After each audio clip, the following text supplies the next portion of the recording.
Halo, Assalamualaikum warahmatullahi wabarakatuh. Apa kabar hari ini anak-anak? Semoga kalian senantiasa diberikan kesehatan ya. Hari ini kita mau belajar apa? Ada yang tahu nggak? Ya, hari ini kita akan belajar tentang gaya dan hukum Newton. Sebelumnya, tahukah kamu? Ketika kalian naik sepeda, mengapa sepeda dapat bergerak ya setelah kita mengayuhnya? Kenapa bisa demikian? Kemudian, ketika kita naik mobil coba, ketika berjalan pada kecepatan tertentu, apa yang terjadi pada kita jika tiba-tiba mobil itu direm? Apakah kita akan terpental keluar, ataukah kita akan diam saja, atau bagaimana? Nah, untuk bisa menjawabnya, yuk kita pelajari bersama. Cakupan materi pada hari ini yaitu yang pertama meliputi materi gaya dan materi hukum Newton. Nah, apa yang kamu ketahui tentang gaya? Apa sih gaya itu? Gaya ketika berfoto, gaya ketika berselfie, atau Ultraman gaya? Apa sih gaya itu? Yuk kita pelajari ya anak-anak. Gaya merupakan tarikan dan dorongan yang terjadi pada benda. Nah, pada gambar terlihat dua orang anak, yang satu menarik kayu yang merupakan tarikan, yang satu mendorongnya, sehingga benda itu akan bergerak. Nah, apa yang dilakukan oleh kedua anak tersebut disebut gaya. Yaitu gaya adalah tarikan dan dorongan yang diberikan kepada suatu benda tertentu. Gaya memiliki satuan dan alat ukurnya. Nah, satuan gaya yaitu Newton atau kilogram meter per sekon kuadrat. Nah, Newton ini biasanya dalam rumus ditulis dengan huruf N. Nah, simbol gaya yaitu huruf F atau kepanjangan dari force. Alat ukur gaya yaitu dinamometer dan neraca pegas.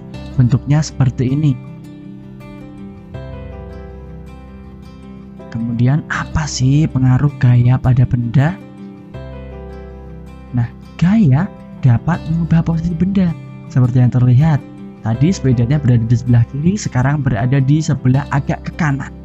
Nah, itu merubah posisi benda yang tadinya pada posisi A pindah ke posisi B. Gaya juga dapat mengubah arah benda.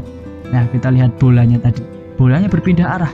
Kita bayangkan ketika bermain bola, ketika kita menendang bola lalu memantul ke tiang gawang, maka bola akan berbalik, arahnya akan berubah. Gaya juga dapat mengubah bentuk benda.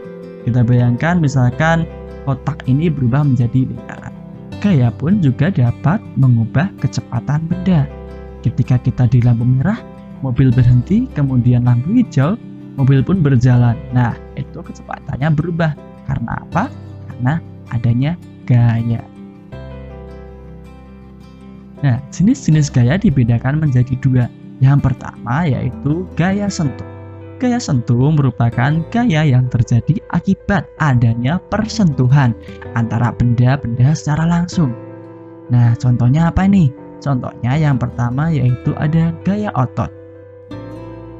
Gaya otot itu seperti ketika kalian mengangkat meja dan ketika kalian melakukan kerja dengan otot tubuh kalian. Yang kedua adalah gaya pegas. Gaya pegas ini terjadi ketika anak panah ditarik kemudian meluncur. Kemudian yang ketiga ada gaya gesek. Gaya gesek ini terjadi pada kereta seluncur dengan es. Nah, kereta seluncur yang meluncur ke bawah bergesekan dengan permukaan dari saljunya. Itu yang disebut gaya gesek ya anak-anak. Selanjutnya yang kedua yaitu ada gaya tak sentuh. Gaya tak sentuh itu berarti tidak membutuhkan sentuhan langsung dengan benda yang dikenainya. Contohnya apa nih? Nah, contoh yang pertama itu ada gaya magnet. Gaya magnet ketika kalian mendekatkan magnet dengan besi misalnya, tanpa harus disentuh, itu besi akan bergerak menuju ke magnetnya. Nah, itu disebut gaya tak sentuh. Contoh lainnya itu ada gaya listrik. Kemudian ada juga gaya gravitasi. Ketika kalian melempar apel ke atas, maka akan jatuh ke bawah tanpa harus ditarik, tanpa harus kalian menyentuhnya, akan jatuh ke bawah. Kemudian resultan atau penjumlahan gaya. Resultan merupakan perpaduan dua gaya atau lebih yang bekerja pada suatu benda yang meliputi gaya yang searah, gaya yang berlawanan arah, dan gaya yang tegak lurus. Resultan gaya dilambangkan dengan huruf R. Huruf R ya, atau sigma F. Ini tanda seperti ini dibaca sigma ya anak-anak. Jadi sigma F itu berarti penjumlahan atau resultan gaya F. Kemudian resultan gaya tadi dibagi menjadi 3. Yang pertama ada gaya searah. Berarti arahnya sama. Ini kita bayangkan saja, misalkan saya mendorong ke kanan, kemudian dibantu oleh salah satu siswa mendorong juga ke kanan, maka gayanya akan ditambahkan, yaitu sigma F sama dengan F1 ditambah F2. Gaya yang pertama ditambahkan gaya yang kedua. Kemudian ini gaya yang berlawanan arah. Nah, ini seperti ketika kita tarik tambang, yang satu menarik ke kanan, yang satu menarik ke kiri. Nah, ini cara menghitungnya yaitu dengan sigma F sama dengan F1 dikurangi F2. Kenapa F1 dikurangi F2? Ini karena selisih gaya, karena ini arahnya berlawanan.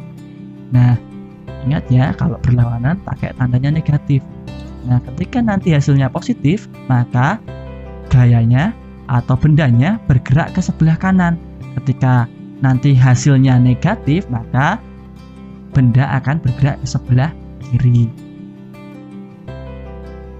Kemudian jika gayanya tegak lurus, gaya tegak lurus maksudnya gayanya ada yang ke atas dan ada yang ke samping, bisa ke samping kanan ataupun ke samping kiri.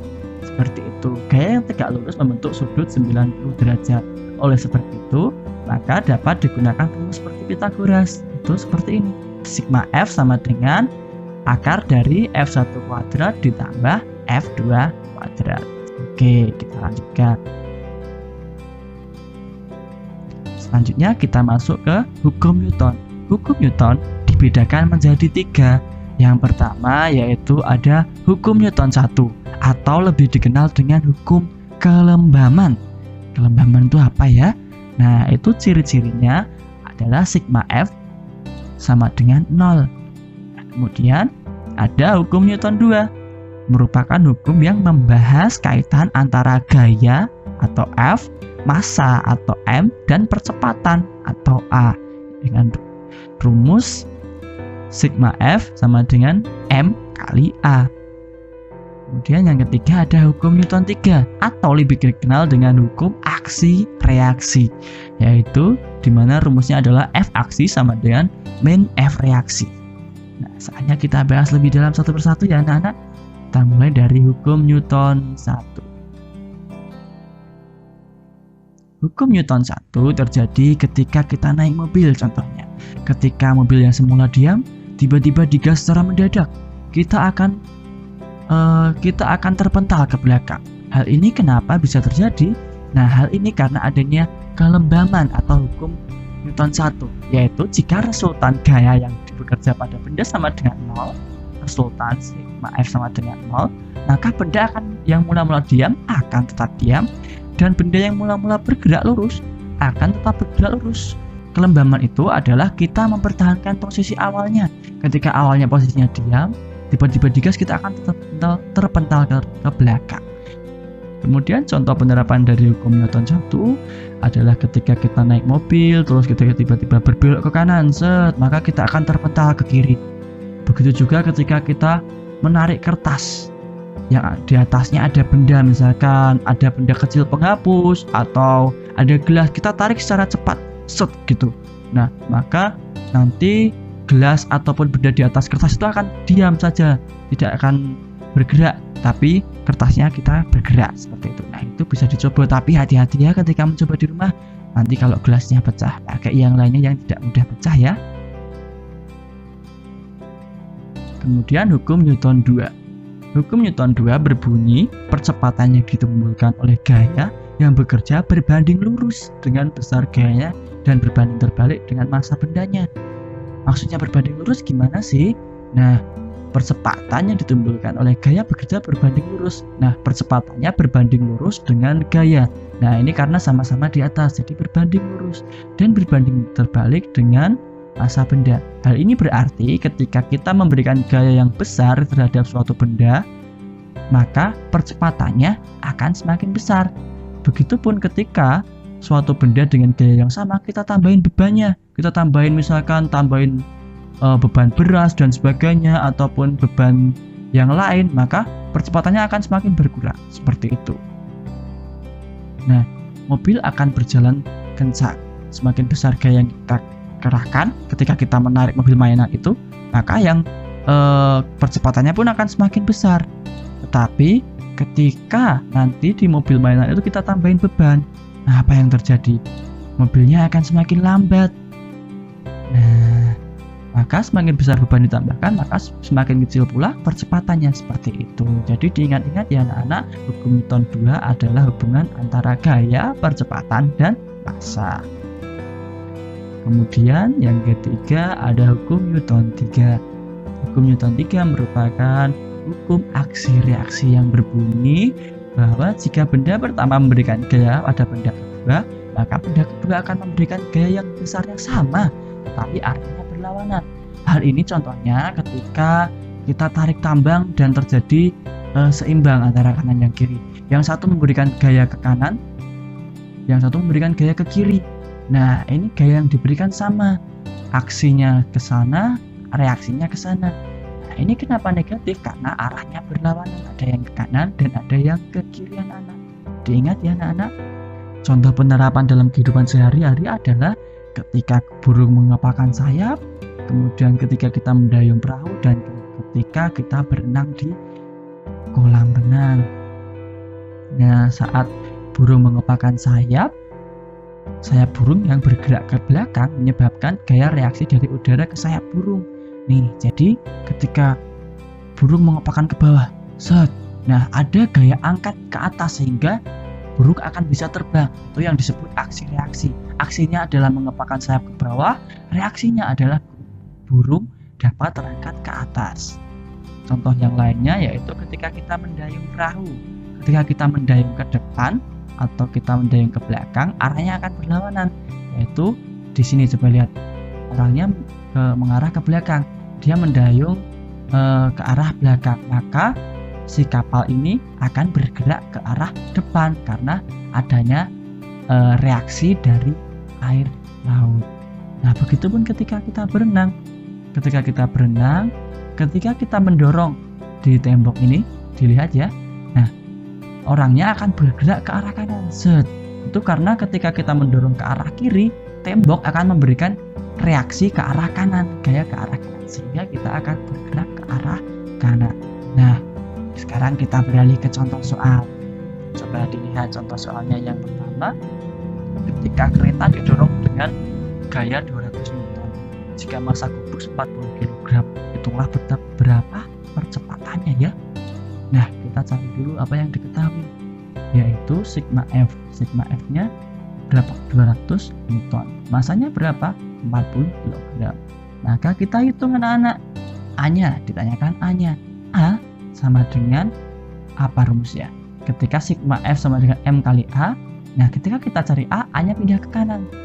Kemudian sigma F-nya pindah ke sini, ke kiri. Nah, maka rumusnya A sama dengan sigma F per M, yaitu kita peroleh 200 Newton dibagi 40 kg. Hasilnya apa? A sama dengan 5 meter per second. Begitupun yang nomor 2 anak-anak. Nomor 2 yang diketahui apa? Ini massanya 15 kg dan bergerak dengan kecepatan berapa? 10 meter per second. Apa yang ditanyakan? Yaitu resultan gaya. Resultan berarti sigma F. Sigma F-nya berapa? Sigma F rumusnya M dikali A. Masanya berapa anak-anak? 15 kg. Percepatannya berapa? 10 kg. Maka sigma F-nya yaitu 150 kg. Nah, sudah bisa ya? Sekarang kita beralih ke soal nomor 3. Nah, pada sebuah benda bekerja ada dua gaya, yang ke kanan 200 Newton dan yang ke kiri 50 Newton. Nah, kita kurangi dulu anak-anak. Yang gaya yang ke kanan dulu 200 Newton, kita kurangi 50 Newton agar kita tahu geraknya kemana. Nah, hasilnya 150 Newton. Ini karena tidak ada tanda negatif berarti positif, berarti ini bendanya bergerak ke arah kanan. Itu ya. Kemudian masanya berapa? 15 kg. Maka yang ditanyakan percepatan. Maka percepatannya yaitu A sama dengan sigma F dibagi percepatan atau A. Maka 150 Newton dibagi 15 kg. A-nya yaitu 10 meter per sekon kuadrat. Diingat ya anak-anak, ketika ada dua gaya yang bekerja pada suatu benda dan arahnya berlawanan, kita kurangi dulu. Yang kanan dikurangi yang kiri. Ketika nanti hasilnya positif, berarti benda ini akan bergerak ke kanan. Seperti ini. Hasilnya kan positif ini 150, maka benda akan bergerak ke kanan. Ketika hasilnya negatif, berarti benda bergerak ke kiri. Selamat belajar anak-anak. Semoga pertemuan hari ini bermanfaat. Wassalamualaikum warahmatullahi wabarakatuh.